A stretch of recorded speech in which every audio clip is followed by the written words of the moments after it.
Talk about free-flowing pits, the commitment to it.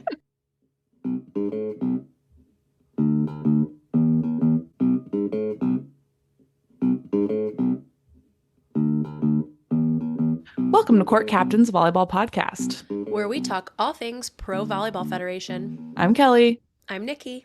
I'm Ian. And today we're talking what's going on with the VNL, along with all the matches and stuff that we usually talk about for week 11. Yeah, we're excited to get into it. Just from the top, we're going to remind you, don't forget to follow us on Instagram at Court Captains Pod.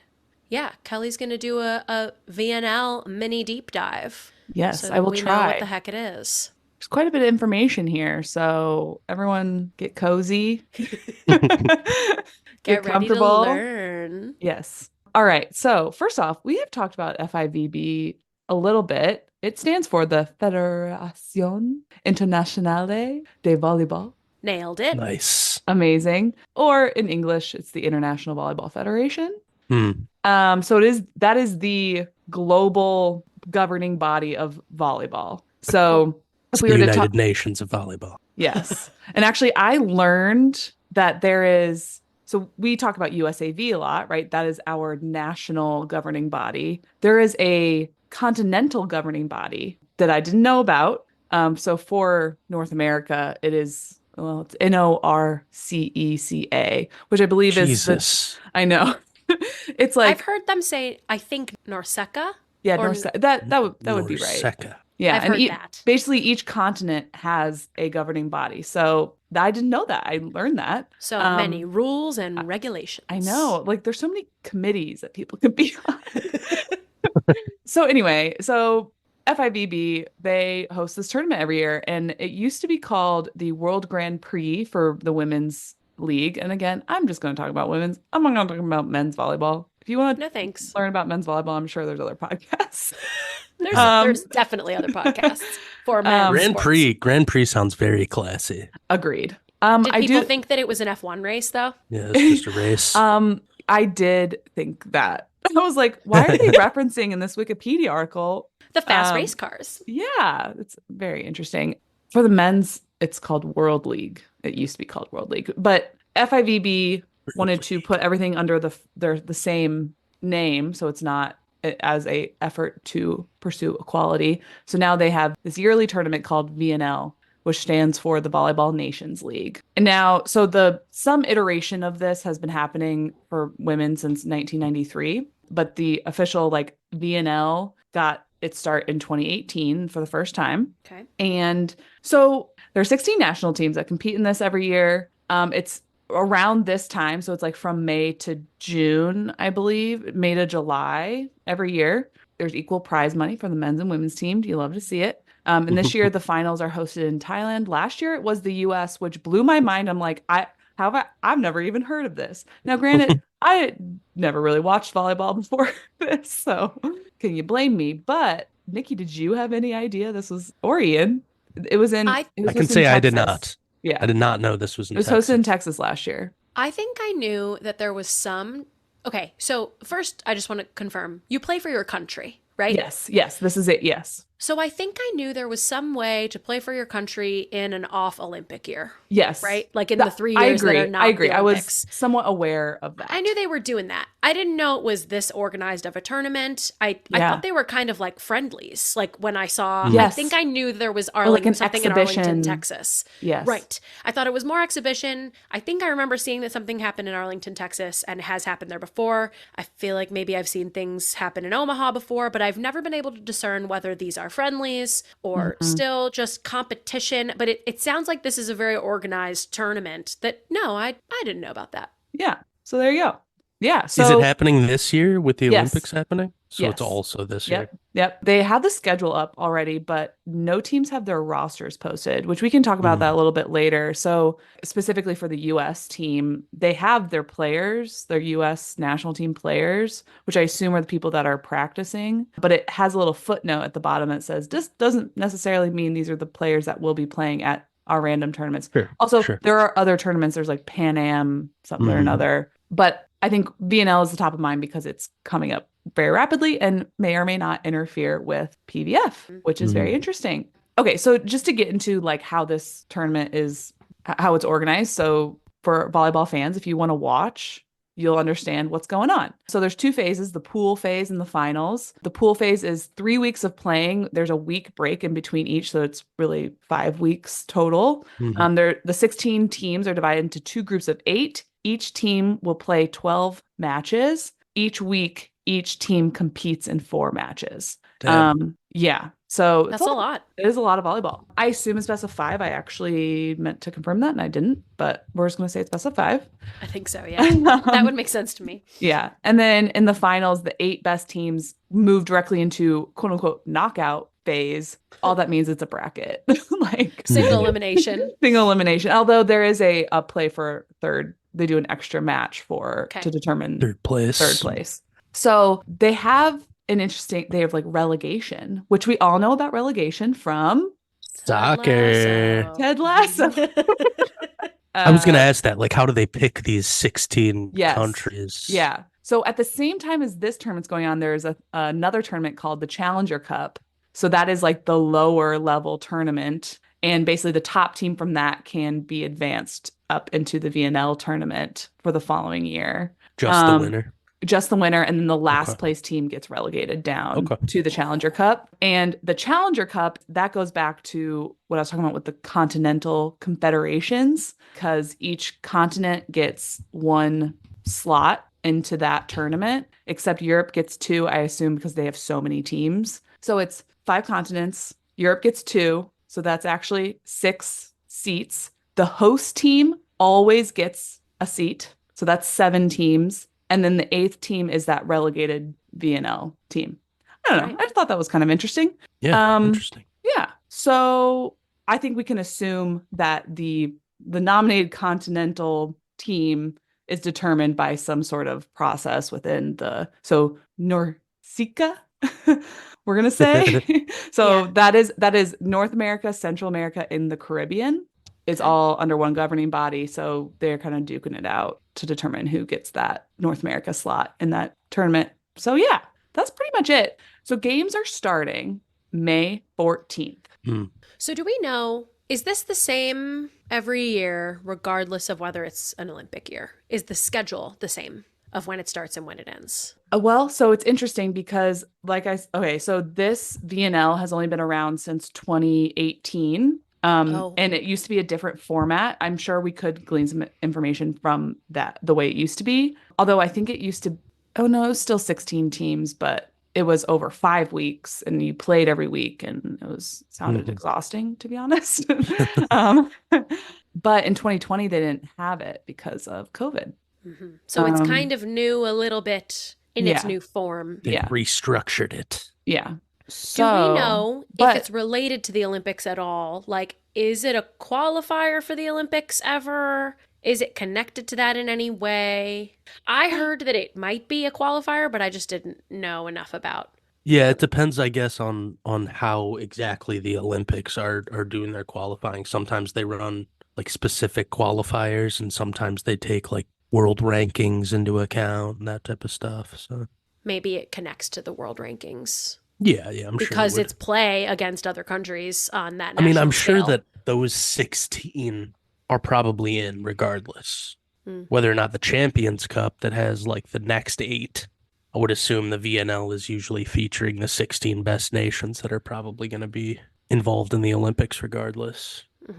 And I think some things I've heard, although I'm not positive, that roster of who's going to be in the VNL, at least this year, seems to be, for the United States, a pretty under wraps roster. I don't know if that's the case every single year or if it's especially the case during an Olympic year, because a coach of any country could use this as a warm-up for the Olympics to get their players playing together and iron some things out.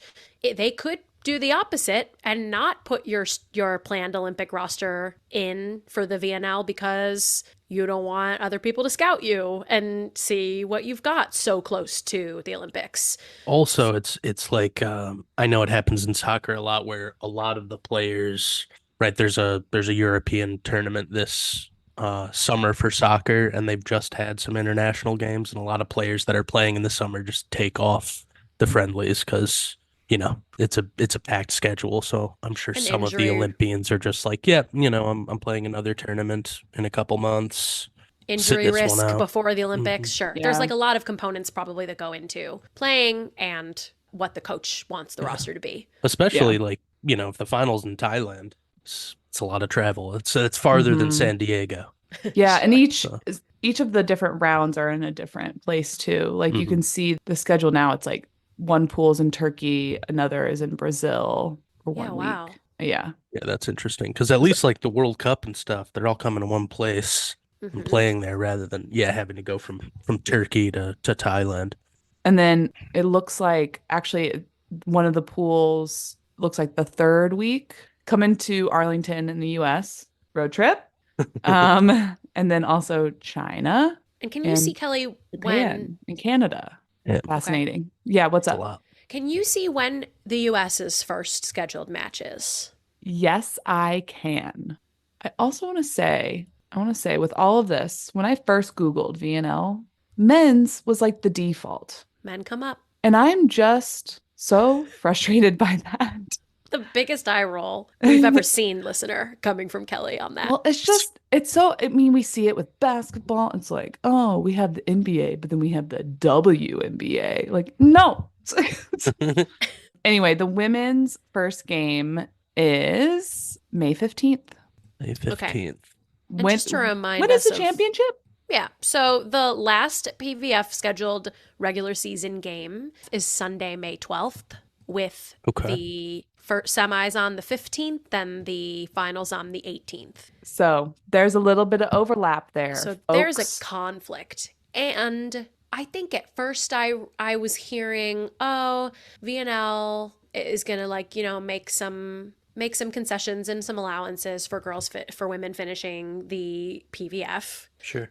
But not if I could expect that maybe on practice squads. And again, that gossip wasn't from anybody official. That was like chat gossip. Oh, they'll give some, leeway this year. But that is only if, you miss a couple practices before Right. the tournament. Not if not missing a literal tournament game. Yeah. I mean, they won't be able to go till like week 2. And Yeah. it's only a 6-week tournament.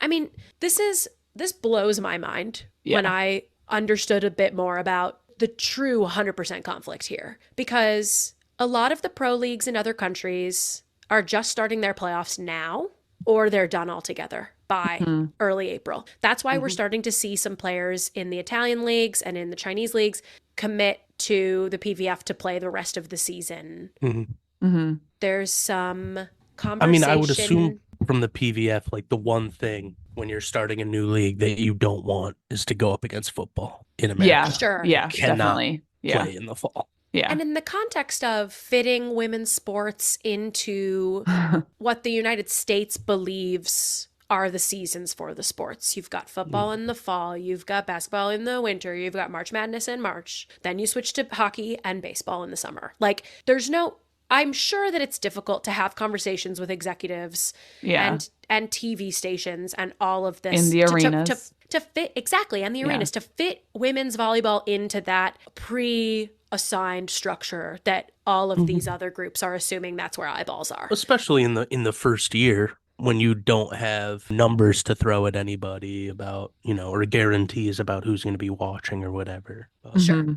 We have a USA Volleyball quote unquote partnership. Mm-hmm. And my very clear opinion on this is scheduling any pro volleyball season, let alone the first season, in direct conflict with the preparatory national team training in an Olympic year Yeah. is a majorly terrible decision. Just full stop. Yeah. Someone if you was want not to be No one was regarded. thinking. No one spoke up. Like No one thought about it at first. Either USA Volleyball did tell them and they said, nah, we're fine. Or USA Volleyball didn't tell them and the PVF didn't have anyone thinking about this. But if you want to be regarded as a league that is the caliber of Olympic level athletes in your own country, you should maybe think about where they're going to be when your playoff is happening. Yeah. I do just want to bring this back to me. Oh, Okay. great. So I can really relate to this because every year we play in the same league on Thursday nights. Every year. This is Okay? adult league. This Yeah. is adult league. Okay? Got Every it. year. It's the same league. I met my husband in this league. Okay? Every year. It's Every important. year, USA Volleyball Adult League Championships are Memorial Day weekend. Every year, this league runs on the same day that nationals happen. And so it's always a conflict. It's always an issue. People are always forfeiting. Why would you make, if you want the best players playing in your league, why wouldn't you Think move about it where up a they're going to week? be. Think about where they're going to be, right? And I think that we've already got an issue with the playoffs can we being as late as late May. That is already a problem, I think, compared to what other leagues are doing. And yeah, I get it. You don't want things to happen during March Madness. There's an arena schedule that has conflicting seasons with perhaps hockey. But like what we're looking at here is risks of the following players not being present at playoffs if their teams make them. Let me see it. Morgan Hentz, Mm-hmm. the #1 libero in the league right now. We'll just do it without her. What is even Morgan Hentz? Asia O'Neal, your #1 draft pick. Were you not thinking about maybe where she'd be and how this would factor into her decision? Brooke Nunneveller, I think, is a serious contender. Ashley Evans has been on the roster before. Those are probably the bigger risks based on Sydney Hilly. Yep, Sydney Hilly. Yes. Those are bigger risks in terms of, I think, caliber of player and how involved they've been in past rosters. Yeah. There are 15 more women who have trained with the American team on and off over the last handful of years. But I think those are true risks of who might not be present for this league's playoffs. And I would be interested, especially I would be interested, especially with some of the older ones, if they'll do that, if they'll skip it for the Olympics. Really, not as much for the PVF playoffs, but just to be like, I'm not doing VNL and then Olympics right on the back of it. It's a lot. It's a lot of tournament. But I also do want, like, if the VNL is usually a little later in the summer, I could see that working. But like the schedule. But I think there are other tournaments. Yeah, for sure. But then you have the Olympics. Mm-hmm. And that's where, like, you get into soccer where it is basically the whole year is scheduled because they're taking 2 weeks off to go on international break every couple months. And so they're all happening simultaneously, every different league. But I mean, the key thing here, though, Ian, is that the people I named, this is speculation and what people have been saying, but the people that I named in the PVF who are at risk here are likely not starting in the Olympics this year. Sure. This year, most of the Olympians are playing abroad seasons, and many of them are committed to LOVB next year.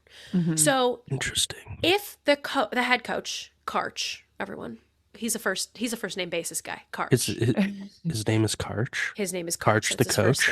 Coach Karch? Coach Karch. Coach Karch. Whoa. If that man decides, just like you're saying, no, I'm not going to ask all of my starters for the Olympic roster. I'm going to invite a roster of people who I think could be influential in 4 years. Then that's the people we named potentially. Yep. Yeah. And that's the PVF. That's the caliber that we're at right now. Yeah.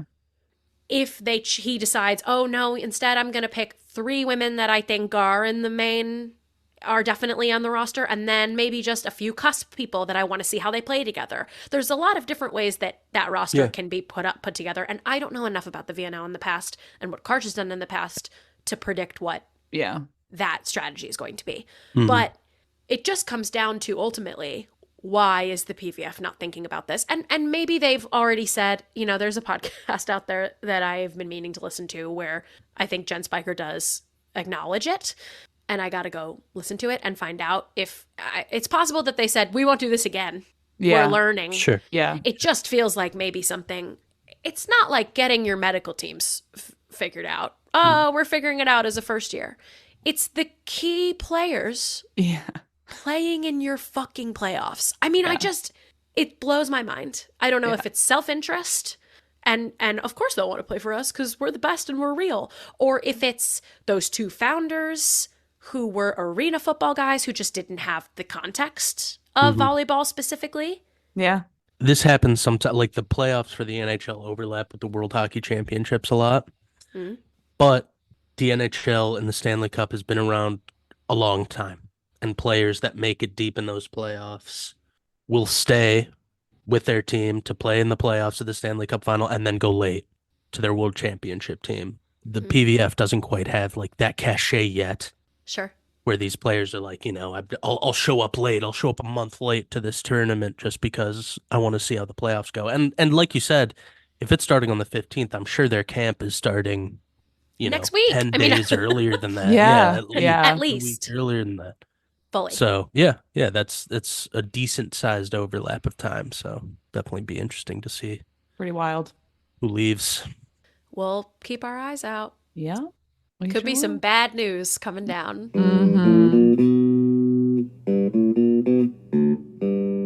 All right, so that concludes our VNL deep dive. Thank you, Kelly. Yes. Okay, I have a couple of transaction things to talk about. Mostly, it is a saga that played out on our stories, our Instagram story, that I participated in. If you want to be a part of the conversation, you're going to say some wrong shit. So that was me. Initially, I saw that on April 6th for the Vegas Thrill, Maddie, is it Schermerhorn? Is it Skirmerhorn? I'm never going to know the answer to that. She, as a libero, was brought up to the active roster, and Hannah Pukas, the setter out of Oregon, was waived. Both of them are rookies. My thought there was that they needed Maddie as a backup to Kylie Murr since she's had a bit of an injury the last couple weeks. We heard a knee. And that Hannah Pukas is one of the only other rookies that they could have moved down to waivers in order to bring her back to the practice squad where Maddie had been 24 hours later. That was my hypothesis at what was going to happen. That's not what happened. Hannah Pukas wasn't on the bench at the match against Atlanta this week, which was on April 8th. And no one claimed her in 24 hours. Then, looking at some Volley Talk gossip, someone said that Hannah asked to be traded, and then asked to be to not have her contract with Vegas anymore. So she was the third setter on that team. She was injured at the beginning of the season. Perhaps she feels that she deserves a starting spot and did not anticipate getting one behind Alicia Glass. Fair. But I meandered through that. Thanks for sticking with us as we're learning the things. But I did anticipate seeing a retroactive Hannah on the practice squad, and that's not what happened. So she might be done with the PVF. I don't know if it's forever or if it's just for this year, but yeah, we'll wait and see. Little drama that we can really just interpret from transactions, and if we see someone on the bench. And if we see someone on the bench and, she took off, I think maybe her Instagram bio used to say pro volley at Vegas. Oh, that's gone now. Yeah. And then I think people she unfollowed all the, which if that happened, I think this is a generational thing. If I left a volleyball team or something like that, well, maybe I'd be saying something else if I was actually in this situation, but I don't think I would unfollow them. I feel that's a first thing. That's that's especially walking off, waving goodbye to the stadium, unfollow. Yeah, that's a big as the music big fades. Tea leaves. It wouldn't be my first action either, Kelly. No. Okay, cool. Real quick, also at the top, just wanted to take this opportunity, since we have a week with fewer matches, to explain what a court captain is. Because I don't think, Kelly, you brought this up, I don't think we've ever said out loud what it is. And I know we have some listeners who might be newer to volleyball. So this question came up because I was in the YouTube chat. Maybe this was a couple weeks ago. And someone was like, this person is the captain. And someone replied, they don't have captains, but if they were, I would say it's this person. And I was like, oh, learning opportunity. And of course, I didn't reply to them.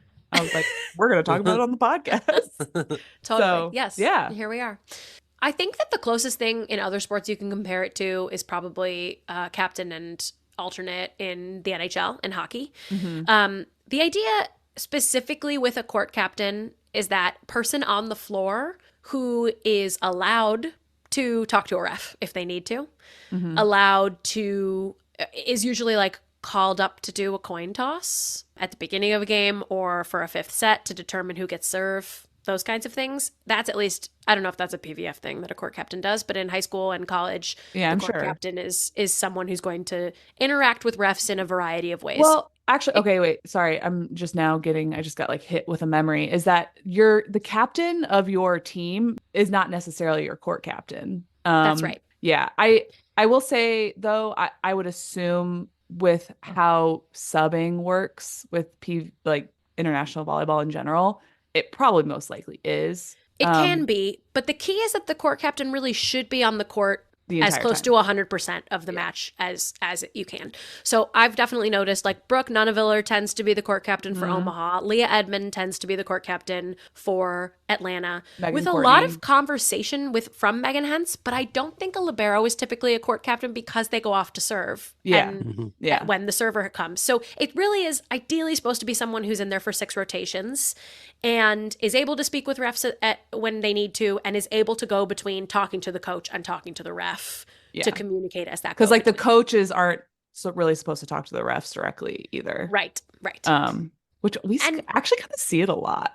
Yeah, we do. Yeah. Because there's a down nervous. ref who's very active in the PVF, which is good. And there's so much like discussion with only the coach and the bench can do the challenge, but the team is communicating with the bench when they want a challenge to happen. So that's a component of this that's a little different. But to Kelly's point, yes, sometimes the leaders that you've identified as captains of your team, maybe with a player vote or a coach has designated somebody, that can be different than the court captain. And for me personally, I was never voted captain, but I was always court captain because no one wanted to give me more power than I decided that I had. So, amazing. And like for us, like the court captain didn't do the first coin toss, but we would for like a third set or for a fifth set. Yeah. So anyway, the idea is like you're out there. Mm-hmm. You're in the know. You're managing. You're communicating, and you're taking control. Yeah. But you gotta get someone that's like can challenge a ref. Yep. I get like served some TikToks where it's like young kids and it's like the coach is like, go say to the ref that wasn't the correct call. Go. And it's like this you gotta little assert like yourself. this little kid like, I don't think It's like that was a horse shit call. Yeah. She told me to tell you that. Yeah, totally. Very funny. Anyway. Very good stuff. Cool. All right, well, final announcement is that we have stickers. Yeah. So Kelly got us some really good Court Captains podcast stickers. We're going to be in Grand Rapids on Saturday the 13th for the Vegas match. So if you're there, come say hi, DM us. We'll give you a sticker. If you're not going to be there, also DM us or email us your address, and we will mail you one free of charge. Free of charge. Hell yeah. Let us know. They're like a little, it's 1 inch by 3 inches. Mm-hmm. Little guys. If you need to start planning out your space, where are you going to put it? All right. Some match analysis. Let's get into it. First match of the week 11 of play. We had Omaha at San Diego on Tuesday, April 2nd. Yeah. This is about a week ago as of recording. Still good. Went back, rewatched some of it a couple days ago. Because this was the Mojo coming off, getting swept, hosting the Supernovas.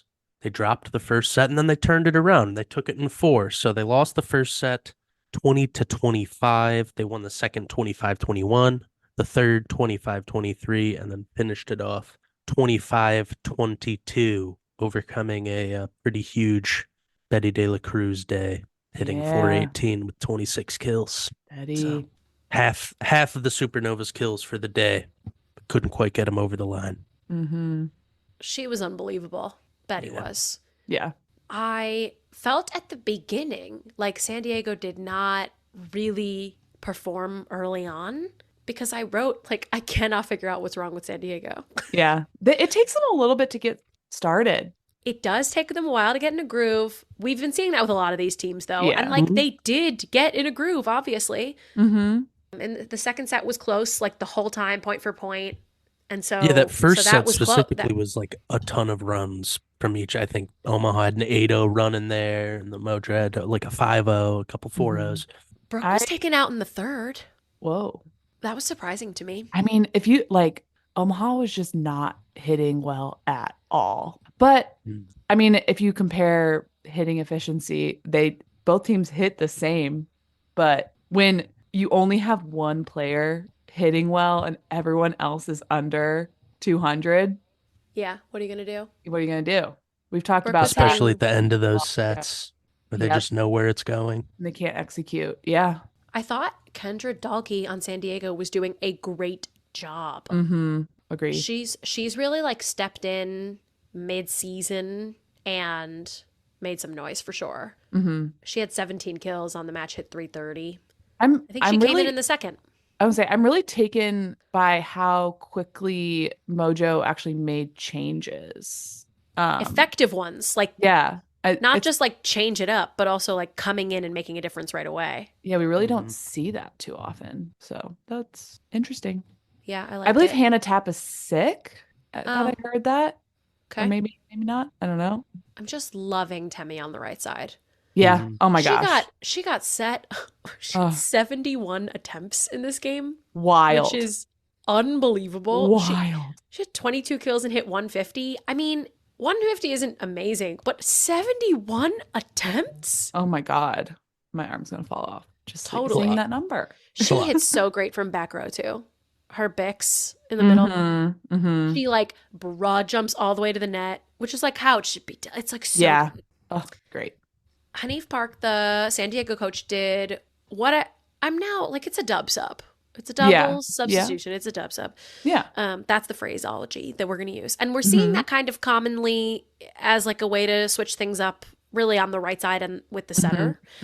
So it was at the end of the fourth that really, this was executed so perfectly, where Tom Cum had just gotten into the front row. Yeah. And as a shorter setter, a bit of a liability up there at times. She can get touches and that's great, but it was 2020. She put in August to serve and set, and then Morgan Lewis on the right side, who is a monster blocker. And again, sometimes we see these like subs at the end of a game that you think are maybe good strategically, but either the players are too cold, which like makes sense. It's the fourth set. It's an hour and a half later. Players are too cold, or like they're just not keyed in, or it just doesn't work. But Morgan had a block and 2 kills, and August played incredible defense. So I thought that was a really fun coaching move there and showed how a 6-2 can work in some circumstances. Yeah. And later in the week saw some other teams implementing a new right side, a new setter here and there. But it was really effective for the end of this match, which was cool for them to, get in and be a part of making a difference. What I liked in that fourth set, there was some home arena fuckery that happened. All right. Like the Novas were up 20-18. All of a sudden, technical error. Don't know what tech. Might have been bolt 6. Long delay.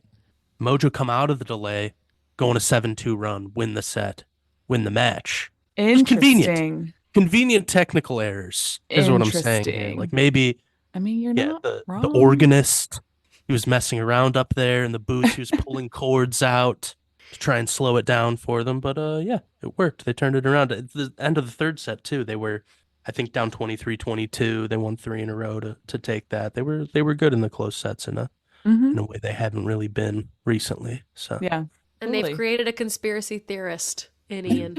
Yeah, it is pretty wild that San Diego had 200 attempts and Omaha had 180. That just seems like 20 swings difference. Seems like a lot to me. Yeah, but I gotta be honest, this is the first time I've ever really paid attention to the total attempts, so it could be normal. Did they get blocked a lot and like keep it going? Is that this match? I think I remember that's like a characteristic of San Diego a little bit this week was like getting blocked, not block kill, right? Like a getting a block touch, covering and trying again. Yeah. I mean the stats don't lend itself to that happening. I mean, it, like more where it's skewed one side or the other happening more, but maybe that could have been the later match too this week. But I was just thinking that they were good at covering for this week and keeping things going. Nice. Anyway. Okay, Thursday, April 4th, we had Columbus at Omaha. Yeah. Day off, Omaha traveled back home from San Diego, hosting the Columbus Fury. Bounced back from their loss to the Mojo to take this one in 4 sets. Omaha won the first 25-20. They won the second 25-22. Lost the third set out of halftime, 21-25, and then finished it off with a 25-22 fourth set. Another filthy game from Betty. This one, she was just a little bit better. Yeah. Which helped. Right, Pretty- she hit 590 with 26 kills, same amount of kills. That's crazy. Mind blowing. Yeah, 3 days, a ridiculous amount of kills, hitting over 500 on those 2 games, I think, combined. Wow. Nuts. I thought that made her player of the week contender. We'll see. Oh, Yeah, I know they peek behind the curtain. We are recording this on Tuesday night, and they still haven't announced it, and they usually do by now. I mean, we put our poll out. We did. Yeah, we did. What's the deal, PVF? Get your shit together. Who do we have listed? The poll that we right put was Kaz Brown, Bethania de la Cruz, Nutsara Tomcom, and Temi Thomas Ilara. And Temi is winning in the poll right now. Interesting. But didn't just vote mention, for herself. She didn't vote for herself. She Adorable. saw it and she's voted. And let's be honest, we've put these polls up sometimes, and some players, we tag them and they see it and they vote for themselves. Well, I'm I not would vote saying for I'm myself. not I mean, saying of who. course. Back yourself. Like, come on. But Temi saw it and she went, I think it should be my teammate Nutsara. And that's why I'm wearing my Northwestern sweatshirt tonight, is to support Temi. Temi is the best person, the best teammate. They're building chemistry. Yeah. You're like, I wouldn't have gotten here if it wasn't for you. It's wonderful. That's really It's nice. beautiful. We love Temi for president once again. Anyway, so back to the Columbus Omaha game. Yeah, literally not even talking about anyone from those teams. But yeah, Betty hit great. So Tori is taken out. Mm-hmm. What do you think of that, Nikki? You're making a face. Do you agree? Did this happen? Did that happen twice this week? No, sorry. This is, yeah. Yeah, I think it did. Because I was also getting confused with another match. So this time that it happened, I don't really know why. Yeah. I can't remember, to be honest. Yeah. Because I thought that Rai Santos was coming back from an injury. She seemed okay in this match, mobility-wise. I thought she always brings a lot of good defense to the table. I didn't know if, Tori had 2 digs in 1 set. That seems fine. I mean, I don't really know. I think at the time I perceived it as Rai must be healthy again, so they're trying to give her a nod when Columbus has been losing a bit. Yeah. Mm-hmm. I think I had stronger opinions about what had happened the next time. But Okay. yeah, it looked like Columbus, a lot of their hitters hit pretty good percentage-wise. Yeah, I would say I think Columbus, and I think they need to figure out their right side situation. Yeah. They have not. They're kind of missing that, I think. Every once in a while, like I believe Samantha Drexel had a good game later on. So but this one was not it. She hit negative. No, it was, yeah. So I don't know. I mean, such is life. You have good days and bad days, I suppose. And Perovich isn't making the splash that I thought she was going to on the right side here. Yeah. I mean, so that's the thing, is when you are playing professionally, I feel like you need to be able to rely on, and you're playing this many games, and they just played on Tuesday. Mm-hmm. I don't know. I guess you just hope that you're, I don't want to say second string or backup, but like the other players on the bench are going to step in when maybe someone's having an off day, because they just played. Yeah. And it does feel like they do. Sorry. But no, I mean, it had been a few days, but yeah, like it does feel like most of these teams stick to their rotations that they have. We play so much that like even if you're really hot right now, like we have to sub you out. You can't do it all for the team. I mean, I didn't think Columbus, had an insane amount of errors, but like I remember in the first set, it finished 7-3 Omaha run to finish the set, and I think half of their points were Columbus errors. It's just some bad stretches in there to finich some sets. Yeah. Well, good for Omaha to come back from it. That's not easy, to come back from a loss. Yeah. To a lower seeded team or ranked team. Yeah. Next Next up, Saturday the 6th was Orlando at Grand Rapids in the inaugural, not a stream on YouTube, but a performance on CBS National Sports. Yeah, and it was a TV. 5-set nail biter. Yeah. I wonder if they, PVF commissioners in the locker room beforehand being like, hey, no sweeps tonight.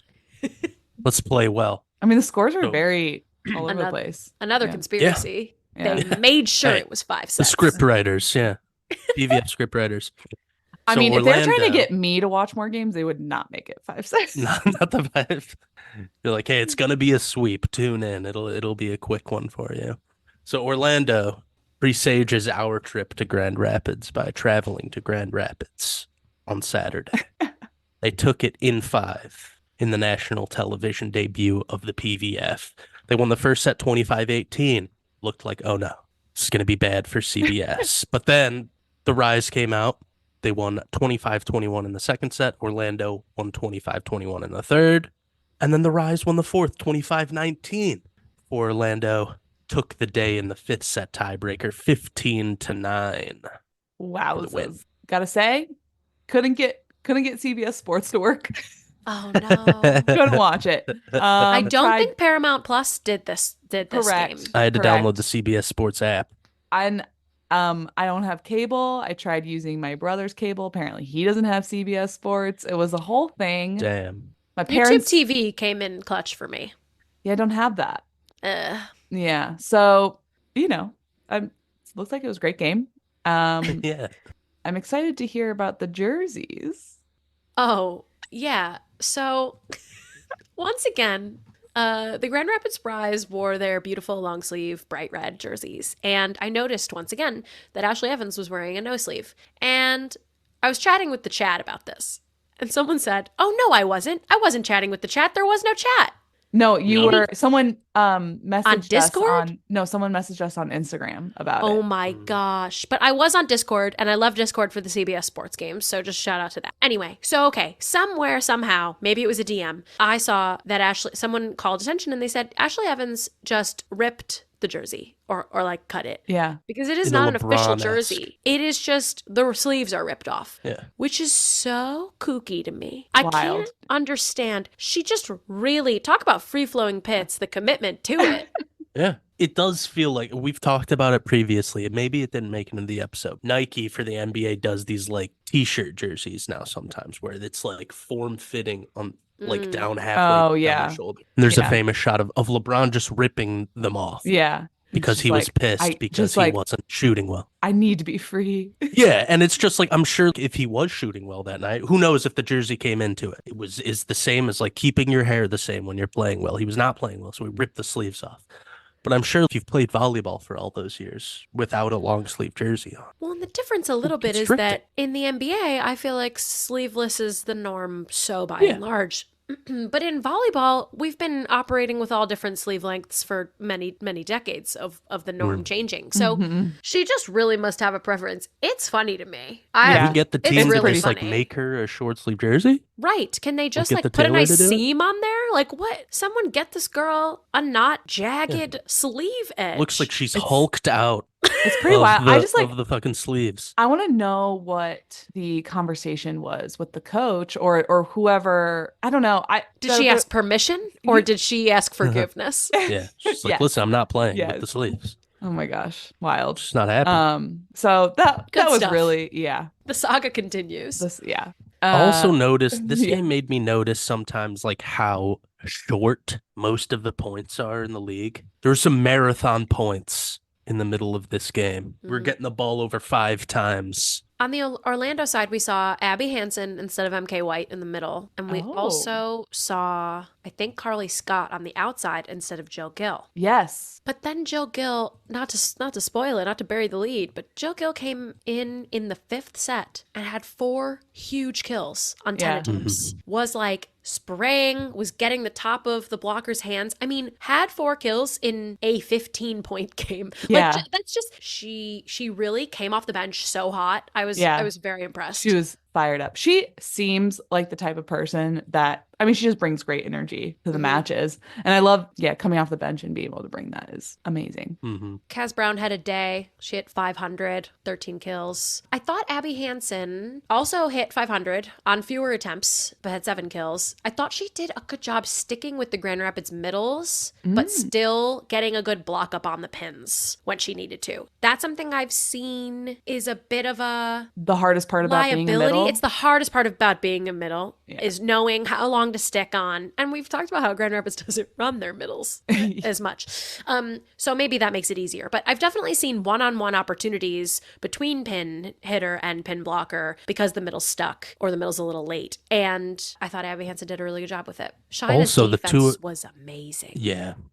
And Abby Hansen and Skylar Fields together, I think they had 11 kills on the day. 6 of them came in the last 7 points of the third set, which were all won by Orlando. Whoa. They finished on a 7-0 run, and they had 6 of those 7 points. Wow. So this is where Amy Pauley was doing a little bit of the dub sub here and there, where she would put Skylar Fields in for Wilma and then Carly Graham in for Shina, just for like getting Skylar Fields some time. Skylar seems to love on the opposite, the like sharp cut. That was really working. I saw a couple times. So yeah, a few times they got in on the dub sub and were able to make a bit of an impact. And it seems like they did really well in the 5th.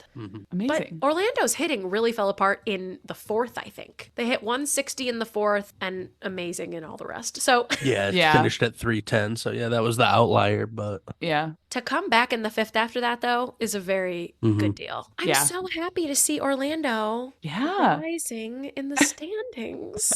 at the expense of the Rise. I mean, speaking of Rise, though, it looks like Amelia did not have maybe her best game, which is going to hurt them because she's usually a big performer. Yep. Also, she had a lot of attempts. Another Rise news, Apple just updated their iPhones and there's a new Phoenix emoji, and I'm sure they're excited about it.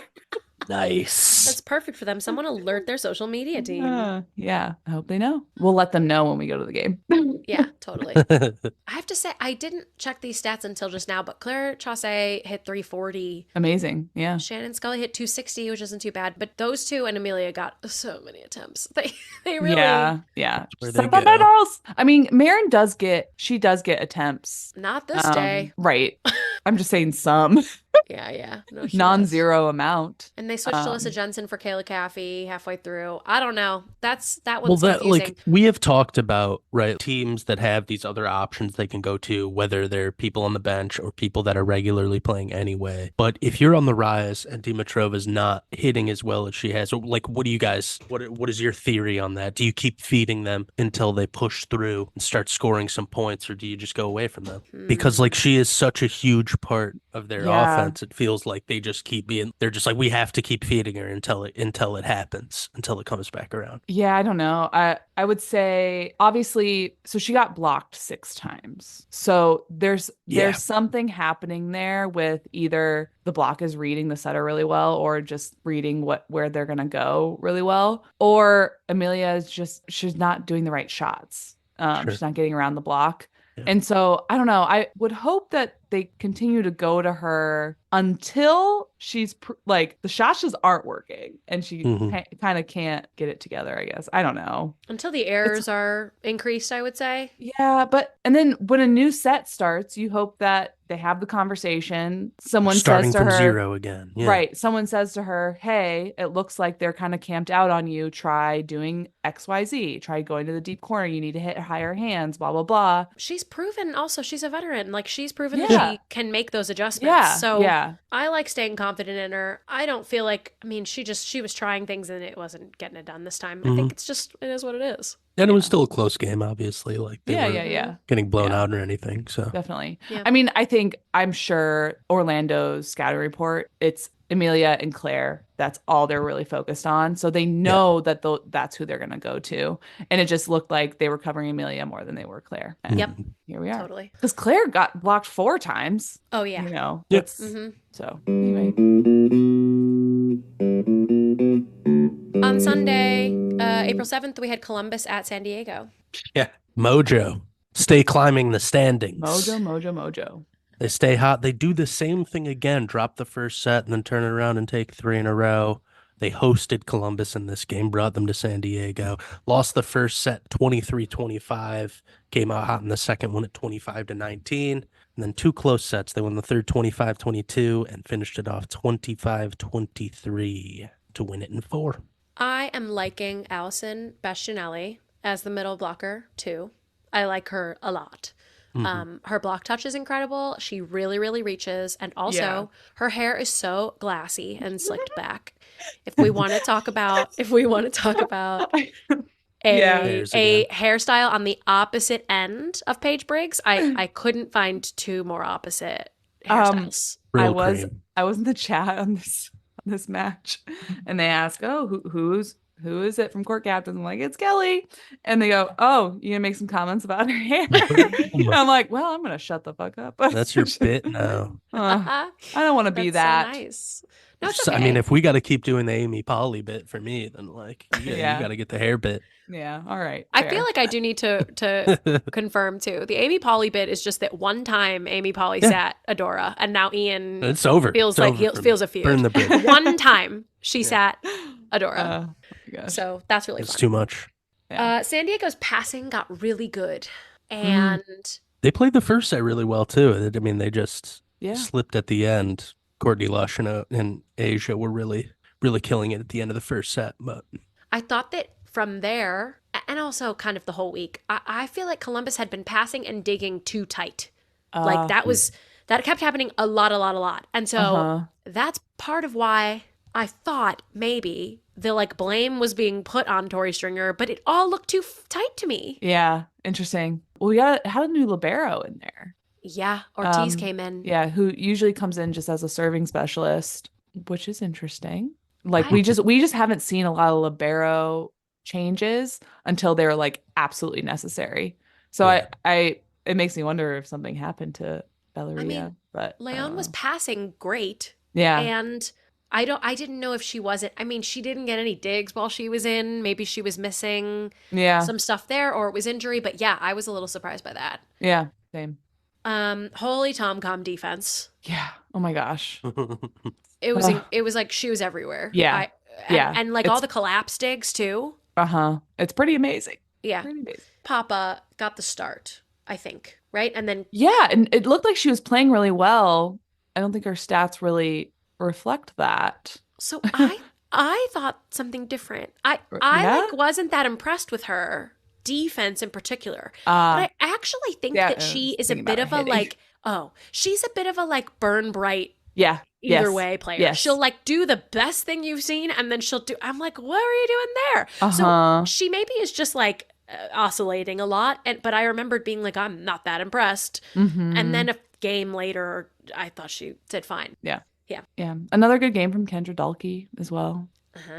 And the Santos Drexel combo was just completely useless against Dalkey. When it was Santos and Drexel, I just, on defense, on blocking, she was hitting line straight past. She was hitting over the block. It was just nothing was going to work there. Yeah. I wrote, where is Reagan Cooper? She's playing, but where is she?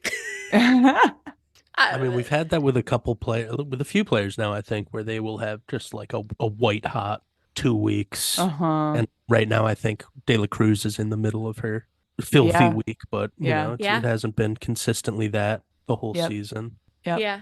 Mojo had so much more energy, even though it was so close. And I wrote, Columbus seemed sad? Question mark. Santos did look injured. Yeah, and I think every set was close in the middle. Red zone, if you will. And then it just kind of fell apart. So this was at San Diego, correct? Yes. I think this was the most spectators they've ever had. I think I saw 8,000. It was Jersey night, if I remember correctly. Sweet. They handed out, I think, that t-shirts that looked like jerseys or something like that. Oh, I'm jersey. So is that what got them in? Because I mean, we have seen that Mojo generally has not had a lot of spectators at all. But they're not the last place team anymore. At the start of this year, they were butt. Yeah. They also haven't rock bottom of the league. I mean, they also haven't played as many games as the other ones, but yes, I totally They're in the middle of those standings now. Yeah. However, I'm going to need San Diego to adjust their damn camera angle. Oh my God. I am looking at, Odd. for a third of the top of the camera, I am looking at the audience, the darkened audience. The scoreboard is covering the bottom quarter of the court. I'm really going to need them to change. This is my official petition. Just move it down just a little bit. Yeah. I'm excited to go watch a game in person so then we don't have to watch it from the god-awful angle in general. Yeah. Come We pick our on. own angles. Final match, Atlanta at Vegas, was on Monday, April 4th. Atlanta says like, "Oh yeah, we took most of the week off. Did you forget about us?" No, we could They never forget swept about you. again. Could We had a never. bunch of 4-set games. Sweeps week was behind us until this game. Atlanta takes the trip to Vegas. So took a little flight, made quick work, got back to their flight home. They won the first set 25-21, the second 25-18, and then Vegas made a big charge at the end of the third set, but came up short, lost at 25-23. They had an 8-0 run there at the end to tie it at 23 all. On Berkeley Oblad's serving, I'm pretty sure. Yeah. Wow. Which Yeah, means so the to be libero wasn't down- in. Yeah, to be down 23-15 in the game clinching set and come all the way back and then still lose it, that hurts. It's a lot of work. Yeah. Since we're talking about the end of the game, some like pure malarkey in Fran calling a challenge on the last match point. So to be honest, I'm pretty sure that Karis Watson was in the net, but like 12 seconds prior. Oh. It was when she like, there was kind of a chaotic play and she turned really quick and I think her hand got the bottom of the tape. So then she didn't call a challenge soon enough. Right, but then like 4 more things happened. Like Yeah. 4 more Yeah. possessions even. There's a time limit. I on think them to it's challenge. 8, maybe 7 or 8 seconds. Yeah. It's not 5. It's more than that. And either way, like, I do think something happened, but I just think Fran was like so behind. They made us watch Bolt 6 look at 5 different things. Oh my God. And it's like none of that was it. So anyway, match point, Marley Monserrat with a 2-handed over the net kill. Nice. And looking at these stats, Atlanta did not have to try very hard.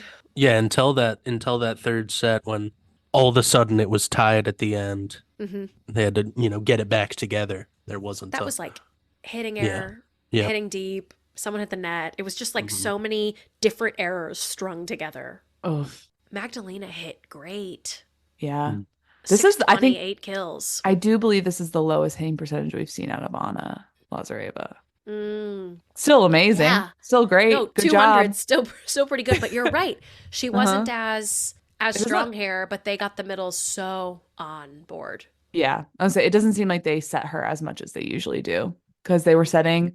I mean, to see the middles get as many sets as Yeah. the right side is actually impressive. Yeah, Shelley Fanning. I love that. Oh, they, yeah. They had a goal. I'm sure. that I'm sure that was the goal, and they executed it. was the game plan. What do we like to see as spectators? Yeah. Alicia putting the It was team just, on her back. Yeah. It was tough on the other side. I mean, Cat Bell, Yeah. who's been yeah. really, really good, did not have a great day. Yep. Hitting negative I mean, 200. again, wait, this is a home game for Vegas, right? Uh-huh. Mhm. Oh, Again, God. Vegas jeez. cannot play at home. They cannot win at home. By the way, Lane Van Buskirk is Canadian. Ah, I didn't amazing. realize. She's the second international player with Saskia Hippa. is Canada in the? I heard that they're playing something and that she might go play for them. Yes, Mhm. Canada is in the VNL. VNL? Okay. Yes. So she might be going to there soon. And then I wondered, is that like kind of the deal with Molly McCage? Is if Lane's going to leave soon and she and Berkeley have been playing well, does Molly just come in after Lane's out? Mhm. Ah, I don't know. I don't know if Molly's 100% still. That's confusing, but could be one element of it. Also, shout out to on the losing side, Alicia Glass-Childress went 3 for 3 on the kills, Uh-huh. hitting 100. Mm-hmm. Hitting 1,000. Yeah, 100%. 1,000. Yeah. Yeah. Uh-huh. I mean they had some decent games out of people, but just couldn't put it all together. Yeah.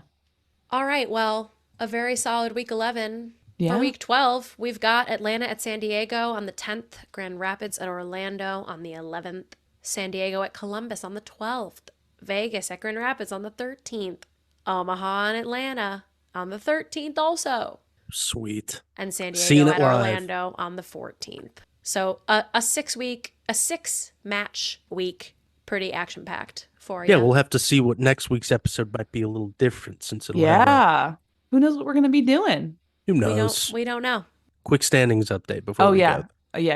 Atlanta still obviously up top, Omaha behind them. Orlando in third. The Rise a half game back of Orlando in fourth, and then the Mojo 5 and 7 over top. They have now hopped over the Columbus Fury and the Vegas Thrill. Wow. Vegas, the first team in PVF history to lose double-digit games in a season. It's never happened before, guys. Wow. Wow. Yeah. Wow. Yeah. Thoughts and my prayers. Yeah. Thank you for that, Ian. And thanks for listening to Court Captains, a volleyball podcast. Please give us 5 stars on Spotify and Apple Podcasts if you like what you're hearing. Support small podcasts. If you don't like what you're hearing, then please just go ahead and mind your business. Follow us on Instagram at Court Captains Pod and email us your questions or comments or sticker requests at courtcaptainspod@gmail.com. And don't forget to be the captain of your own court. Woo! Woohoo. Thanks. Have a good week. See you Saturday. Bye.